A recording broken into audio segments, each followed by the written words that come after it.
Hello everyone, Gang is here again of course, and today I've got another replay in my 1-to-1 for you. Now 1-to-1 of course, still Chinese tier 10 medium. Notable factors about the tank are still the 440 alpha, which are normally more found on heavy tanks, or actually there are only two mediums in the game which have this kind of alpha, which are the 1-to-1 and the WZ-120, its predecessor. Also, fun fact, this is the only tier 10 medium which has AP and not APCR standard ammo. So it's kind of a positive side because of better normalization, but I mean, let's be honest, the shitty shell travel time is more of a disadvantage. Anyway, I was playing this tank a lot recently because of the WZ-11 mission, or 111, whatever, you know, that thingy, that premium tank. And as the 1-to-1 is my only fucking Chinese tank I have, well, I gotta play it a lot, you know. I've actually finished it by now, but this replay was part of, well, not finished the entire mission, finished the Chinese part. But yeah, this replay was one of those games I was doing while I was doing that mission, and I really started to enjoy that tank again. Normally I don't play it that often because it's got a very special playstyle, but really it is a powerful machine just because of that alpha. It feels like you're much more relevant when you're able to get shots, and you just, you know, if you do 900 damage in 2 shots, which is more or less the average, well, you've taken like over a third of the health away of like an i7, and you know, that's a lot. Especially if he doesn't reload in that time and you take no damage in return. Anyway, we are on Westfield, and I need to get a nice, very nice snapshot on the 263 here.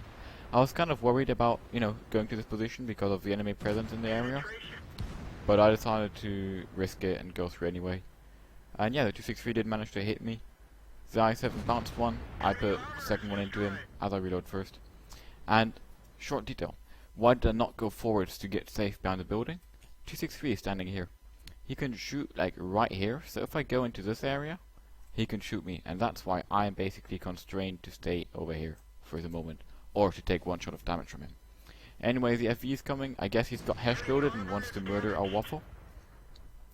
But well, I can't do much. As I said, I don't want to go out in front of the waffle.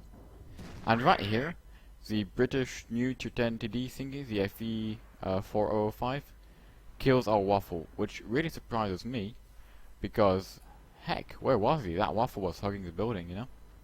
But anyway, I decided to take the risk now and hope the 263 has moved, and get behind this building. So yeah, I do that. Because this building is very hard to get dislodged out of.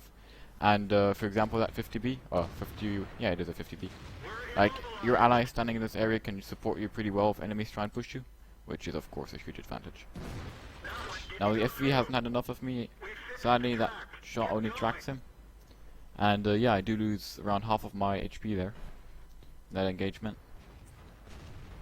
There was still the 263 blocking me from the other side, but yeah, I get some nice support. I think power of 1390 right there, right?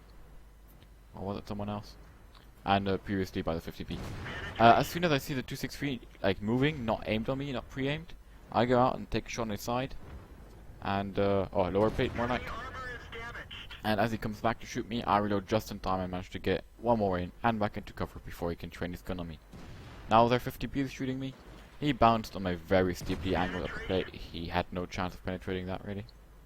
And I actually do reload faster than he does. But as it took me some time to get my reaction and, you know, to go out and shoot him, I decided to not risk it.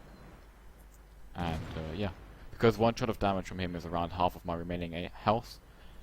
And well, you know, health is a resource, but use it wisely, don't throw it away.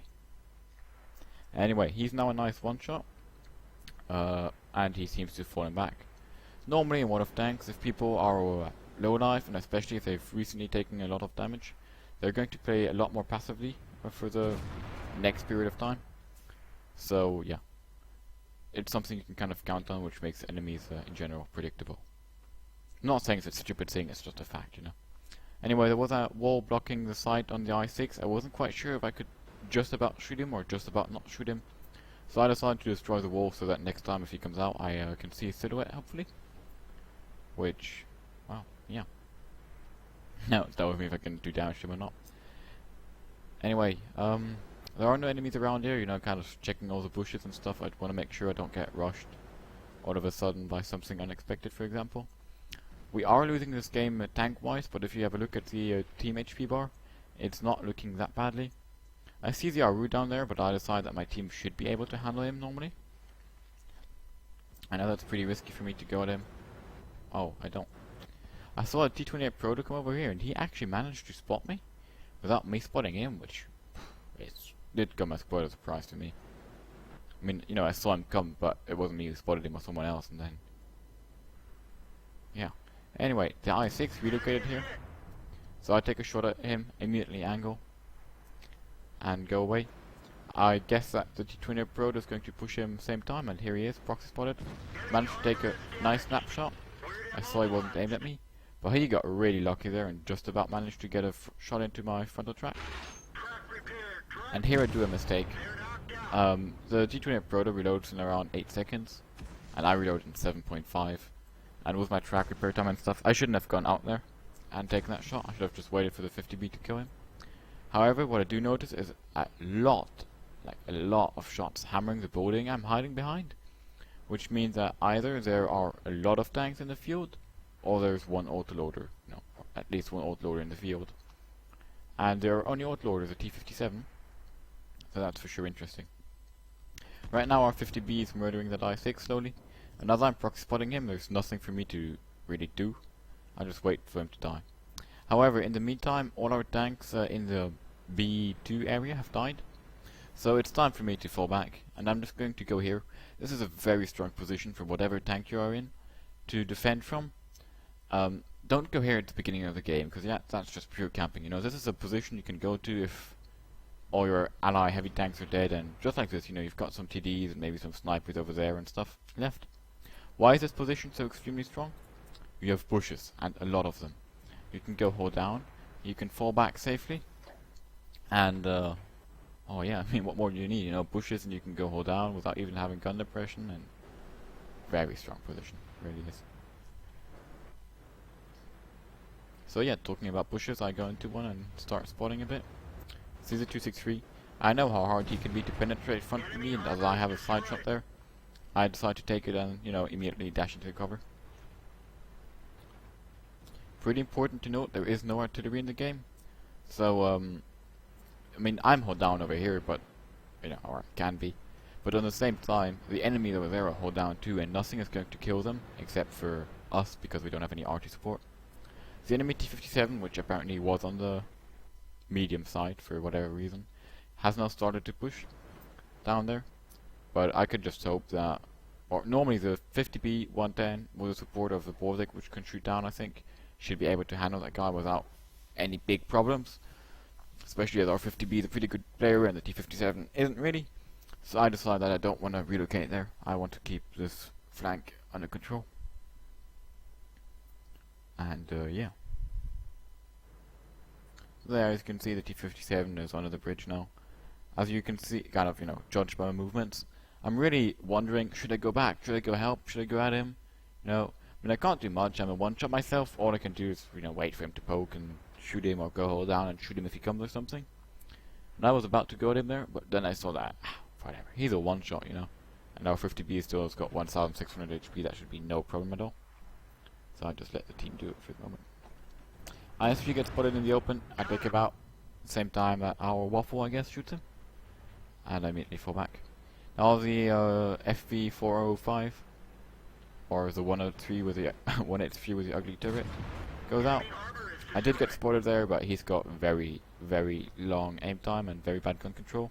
And he wasn't pre-aimed on me, so I was pretty confident I could just go for a snapshot, and even if I wouldn't kill him, or if I would for some reason bounce or whatever, or miss, I would be back in cover before he would actually be ready to shoot me. However, our 50B somehow managed to die, which is, let's be honest, very unfortunate, because 50B is a great tank for endgame. He had a lot of HP remaining.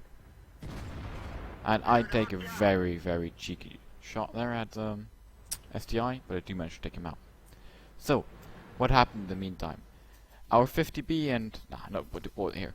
But our 50B and 110, which were defending this side, or, you know, this and down there, died to the 57 and the Baltic without even killing one of them. Which is very unfortunate, and I wouldn't be surprised if there was a fire happening in there or something. However, the T-57 is obviously down here and it's a slow tank. The Borzig is for sure supporting from somewhere in this area. The M103 is a one-shot. I just saw a tree fall there.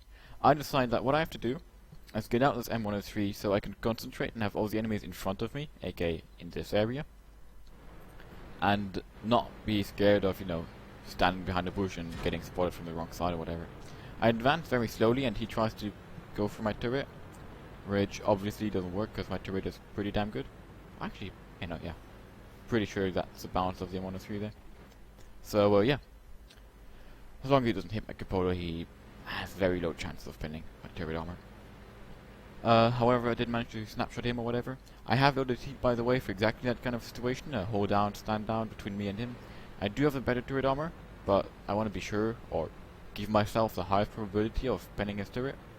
So, yeah. What I did here, I pretended I was going around that way. Then, I got unspotted, and I dodged back around this way. He was expecting me here to come from that side. I came behind him.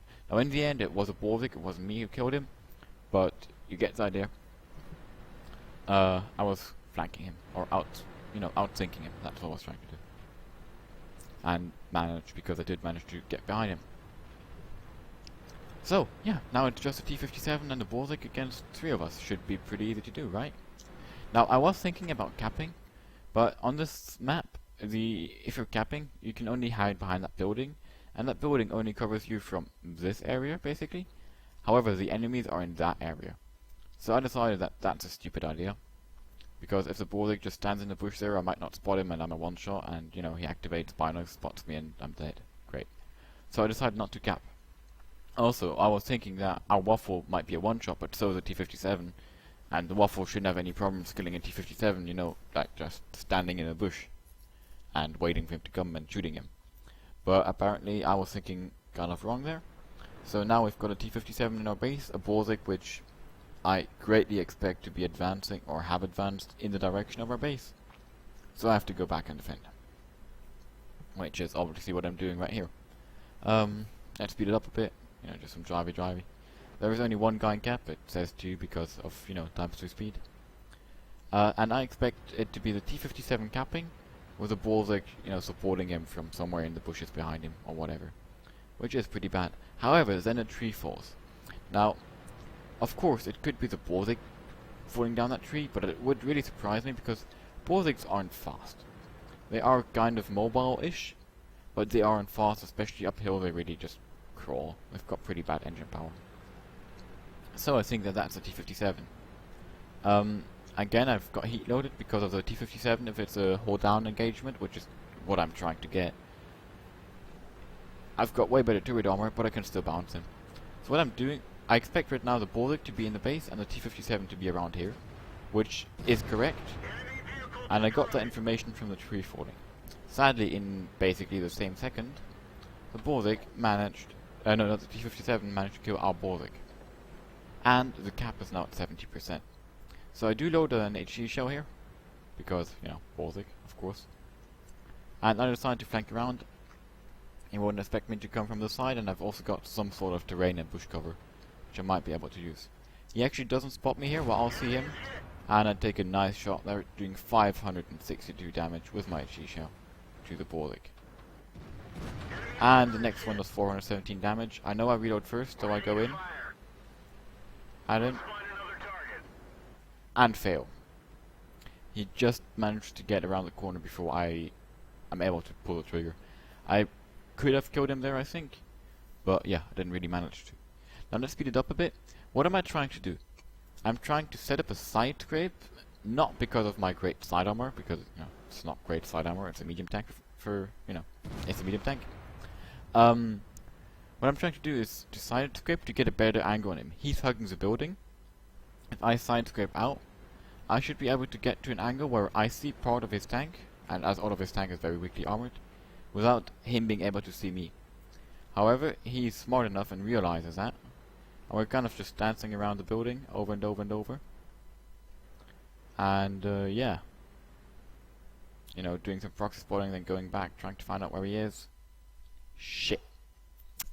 Yep, I did not realize time was running out. If I would have dashed in, but due to that dunk out, it became a draw.